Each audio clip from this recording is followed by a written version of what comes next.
So, there is a purpose to this and why I'm telling you all about why being happy doesn't actually matter. It does, it's okay.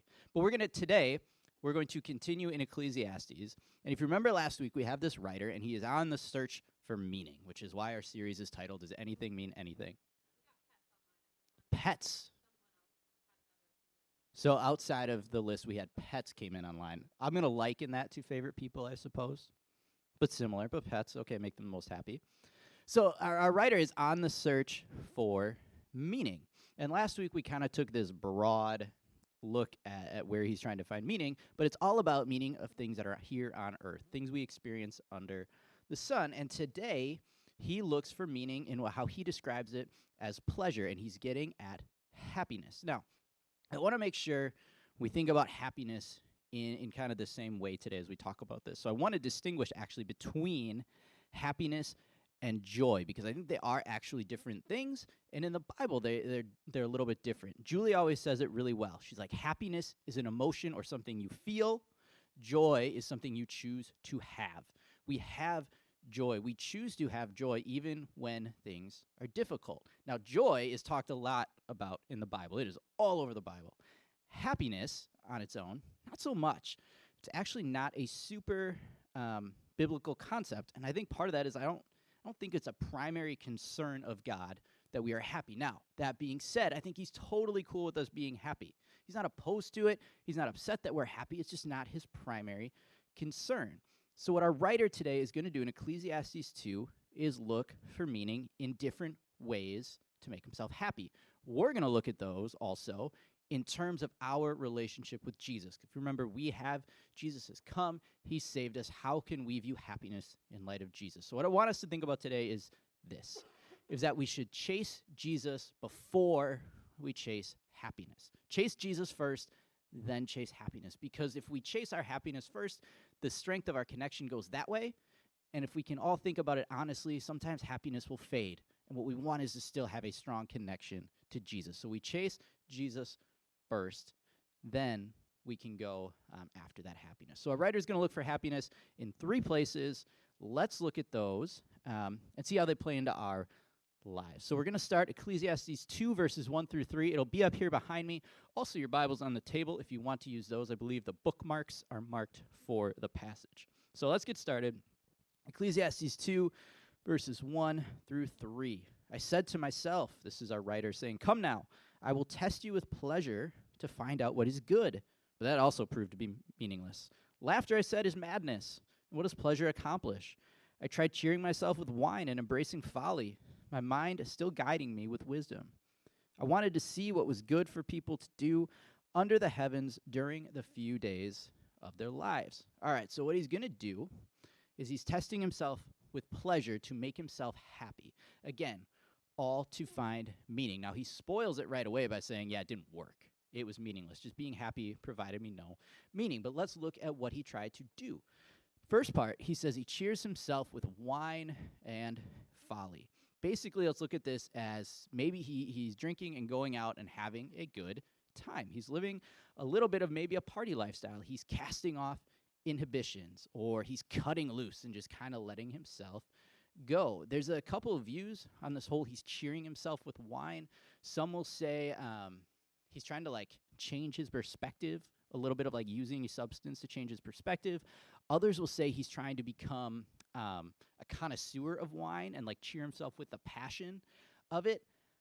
We're not really sure. I think it's more of the first one, because he wants to cheer himself and embrace folly. This is kind of that whole going out and cutting loose. But he is still focused on finding meaning. So I don't think this would be the equivalent to what we would say, like, he's going to go out and get completely blacked out drunk. He's not doing that. He's having a little bit. He's partying, all keeping his wits about him because he's on the search for meaning. That's what he's doing. He's kind of figuring out, like, is this good for people to do? Why do people do it? Does it mean anything? He's like, I got to find out. So let's cut loose. What he's doing, in a sense, is creating his own version of what I would say is kind of like the movie and the story behind Footloose. Who is familiar with the movie Footloose and the story behind, okay? It's actually based loosely on a true story of Elmore City, Oklahoma, 1979. The high school seniors wanted a prom and dancing, But public dancing had been outlawed since the late 1800s, is how the story goes. They wanted to control alcohol and rowdiness, and this all came to a head with the students versus the city council. And then from there, we got the movie, as we can see here. Kevin Bacon in the movie. I know there was a remake, not about the remake, the original, better with Kevin Bacon. All right, and it included the song by Kenny Loggins, right? Tonight I Gotta Cut Loose, kick off my Sunday shoes, right? That whole song. Stacy and I, there's pictures of us from our wedding. We are dancing in those two pictures, 2 foot loose. This is how we actually opened the dance floor at our wedding. We did our first dance, which was to a song I wrote and recorded. She did the father-daughter dance. And then we were like, let's start the party. Let's kick it off. So we came out. We danced the first half of Footloose, and we went and grabbed everybody. So we cut it loose, started the party. Cutting loose can be fun. We're smiling in there. It's fun. On its own, cutting loose is fine for the most part, depending on what you're doing. Maybe you forget everything for a little bit, and you want to go out and have a fun night or a weekend or whatever, and that's all well and good. Parties, dinners, maybe it's video games for you to just unleash, anything like that. On its own, God's not opposed to that, okay? But we have to be cautious not to chase that fun, to chase that high we get from it, to chase the thrill. Because when we chase that, we don't chase after God, our connection to God weakens. And eventually, that thing that's been fun or thrilling comes down. And it's not as fun anymore. It's not as thrilling. And we can feel empty. But if we're chasing God first, we still have that connection to Him. So let's try, can we bring God in to that cutting loose, bring God in to that fun? Now, I'm not saying you're always bringing God in like this super evangelistic way. I'm not saying I'm going to go out and throw darts and throw theology at the same time, right? That's not what I'm getting at. But like, how can it be as if God was with you? You know, just as simple, God be with me tonight when I go out. Or Jesus, come hang out with us. You know, in a sense, how can Jesus be your wingman? That type of thing. You have Him with you. Stay connected and strengthen your connection with Jesus while you're having fun, so that if and when that fun fades or the happiness dwindles, you're still standing connected to Jesus, which is a connection that we don't lose. All right, so that's the first one that our writer went at. He went at kind of cutting loose, and again, he found it meaningless, so he tries something else. Let's look at Ecclesiastes 2, 4 through 7 to see what try number 2 was. I undertook great projects. I built houses for myself and planted vineyards. I made gardens and parks, planted all kinds of fruit trees in them. I made reservoirs to water groves of flourishing trees. I bought male and female slaves and had other slaves who were born in my house. I also owned more herds and flocks than anyone in Jerusalem before me. All right, so he tries to find happiness in stuff, in possessions, and he gets himself a lot of it, and he gets himself the best of it. When he talks about building these houses and vineyards, he is creating his own version of paradise, is what he's trying to do, and he's got the means to do it. It talks about all kinds of fruit trees. Some are saying this is like a reference back to the Garden of Eden. When God created everything, he's like, I'm going to create my own version of the beginning, just to give himself the best thing he can. And the point is for himself. He's not creating this for other people. He's not trying to be a philanthropist. This is for himself to have, to make himself happy, to see if he can find meaning, right? The word for park that is in here is meant like an enclosed or walled-in privacy space. Again, for him, his possessions. All right, so he's got this stuff, and then he goes and possesses people. He owned slaves. This was slavery in this day would have been more common. We've talked about it a little bit before. It's not the same as the slavery sometimes we think about, but he did own slaves. When they had children, it was customary that if two slaves had children while they were owned, the owner would assume ownership of the child. So that's what he's saying here. So he's got this own personal paradise. He owns people, and now he says he owns more flocks and herds than anybody. And this is owning more than what was needed. It'd be one thing if he owned a lot because he had a lot of people to feed. Not the case. He owned more for the sake of owning more. All right, he was like showing off his money. He tried to find happiness and meaning in his possessions. He created his ultimate living situation. As I was trying to figure out what's our comparison to this, I thought about, first, man caves. All right, guys, are we familiar with man caves? I thought, man caves, if you're not familiar, the place where guys want to go and just kind of hang out and be guys and have all this stuff. So I polled a few of my dear friends here and asked them, hey, your ultimate man cave, everything's on the table. What do you want? I got, they want bars, ping pong tables, huge TVs, comfy seating. Ryan wants a beer fridge, pool table, 80-inch TV. Chris was specific on the size. Surround sound. For me, I'll take all that. I built a picture of mine, so I'll take all that.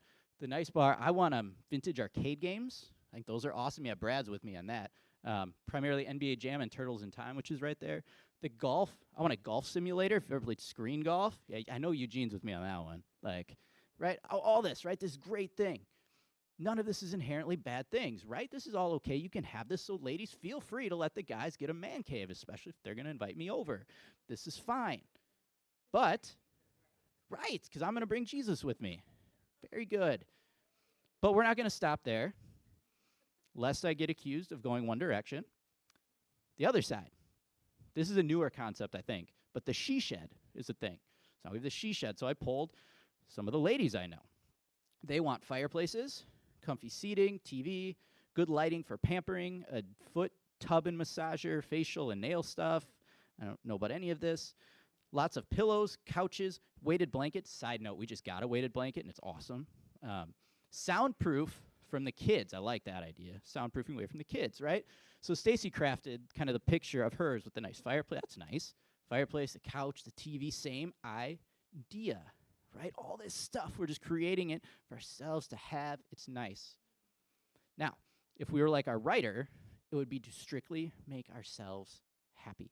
It wouldn't be necessarily to invite our friends over to. It would just be our prized possession. And possessions can make us proud. They can make us feel like we have something of value. That can, in turn, make us happy.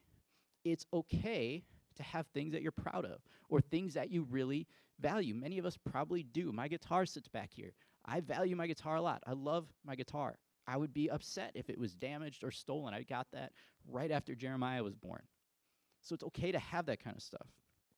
But if we put too much pride or too much value in the possession, again, that's where our heart goes, and we lose some of that connection with Jesus. Pride in our possessions can dwindle our value of Jesus and keep us from remembering the value that we have in him. We want to have that value in Jesus because stuff breaks, stuff fades, stuff loses value.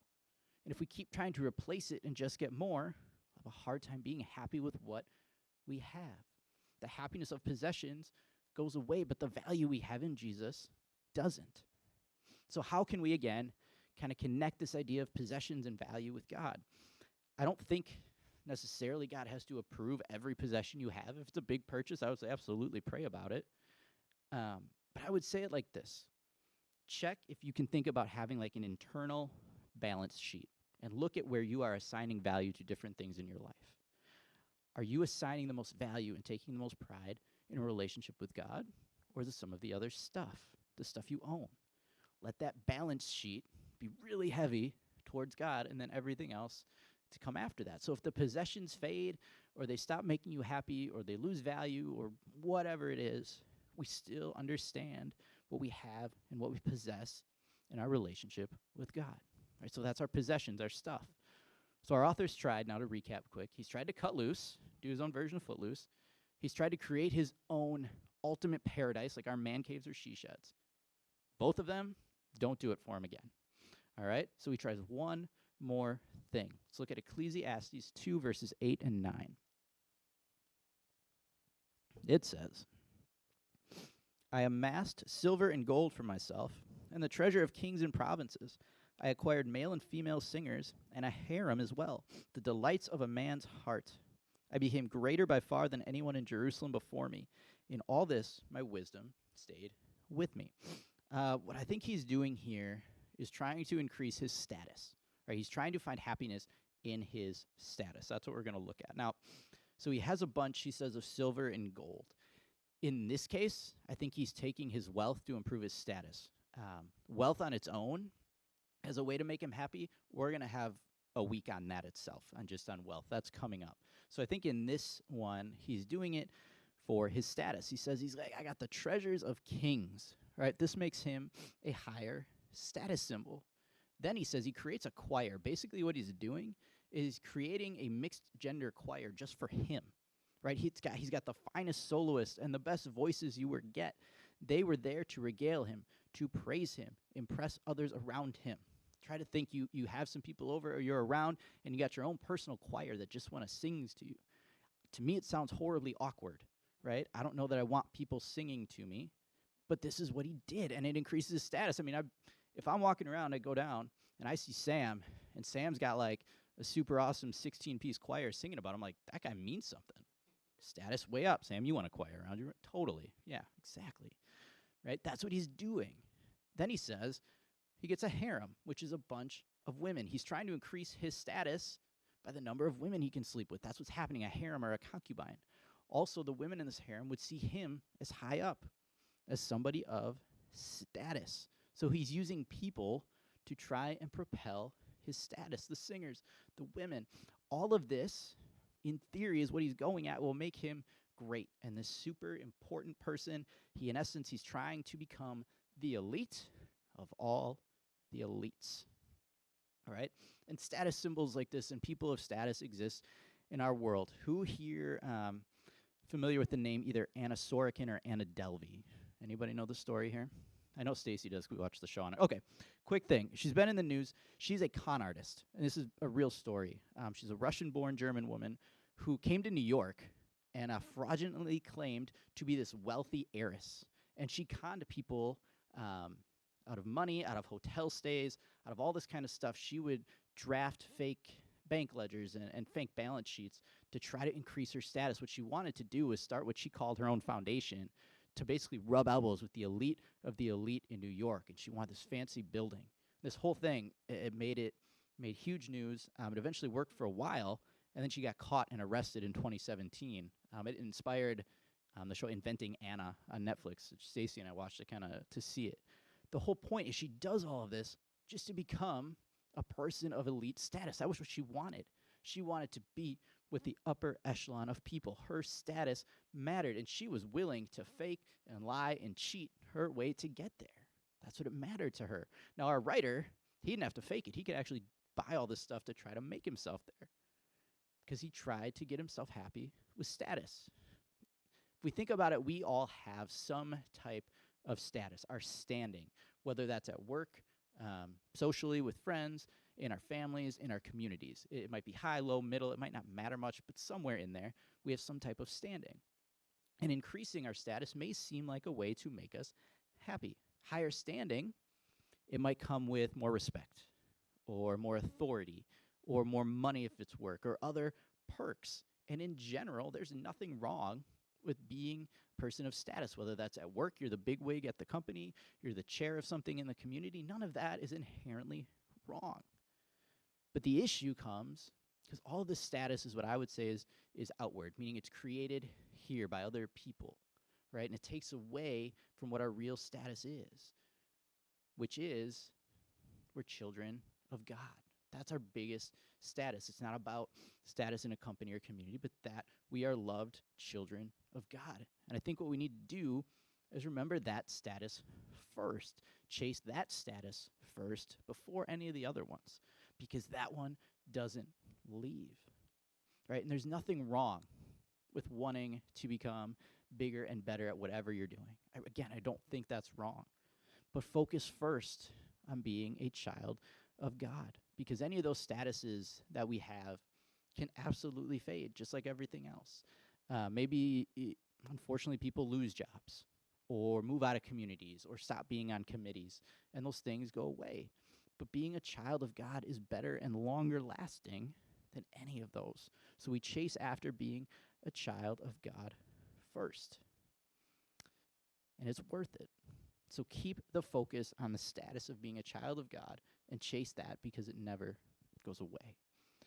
So our writer has tried to cut loose, build his own paradise, become the top dog in society, all to try to make him happy and see if there's meaning in it. Well, let's read his report, our last two verses for the day. Ecclesiastes 2:10 and 11 says this. I denied myself nothing my eyes desired. I refused my heart no pleasure. My heart took delight in all my labor, and this was the reward for all my toil. Yet when I surveyed all that my hands had done and what I had toiled to achieve, everything was meaningless. A chasing after the wind. Nothing was gained under the sun. So he tried.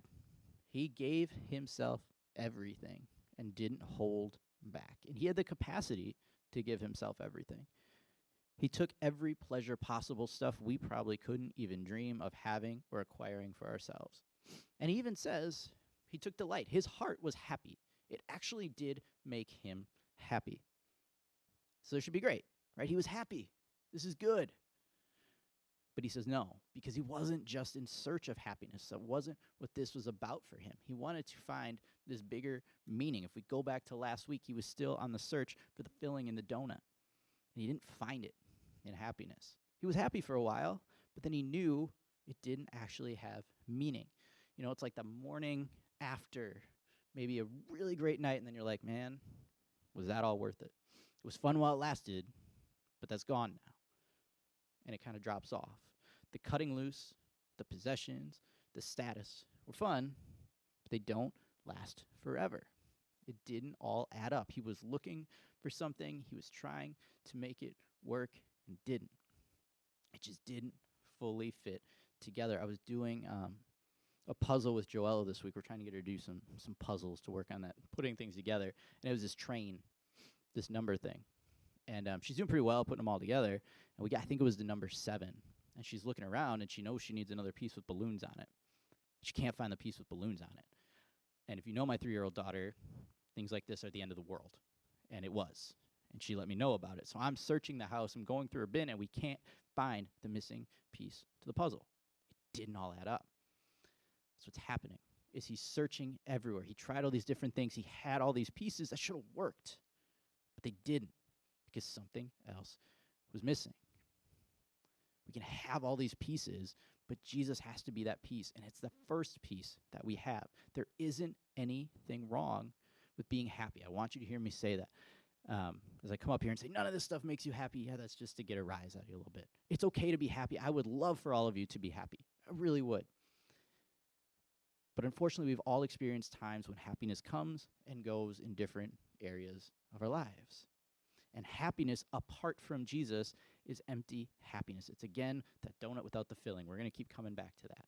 It's the donut without the filling. So connect happiness to Jesus. Bring him into it. Make him a part of it. Go to him first and invite him along to that happiness. Chase Jesus before you chase that happiness. Strengthen the connection to Jesus before anything else, so that when the happiness fades, we're still connected and have a strong connection to Jesus. That is the filling of that donut that we're after. So chase Jesus before chasing happiness. Let's pray. God, I thank you for today again. God, I thank you for another challenging passage in Ecclesiastes, God, but one that we can learn from.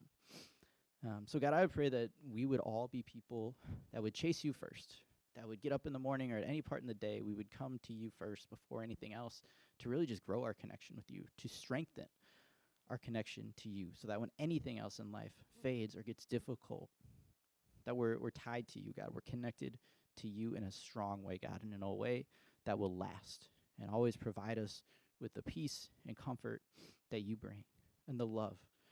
So God, I pray that if we cut loose or we need to just kind of unwind, that you would be with us in that. That any of the possessions we have, God, that we would value you more than any of them. And then, God, with status, that we would remember that we are your children first before anything else. So God, I pray that you would help us all to just see you first in everything else. In your name, amen.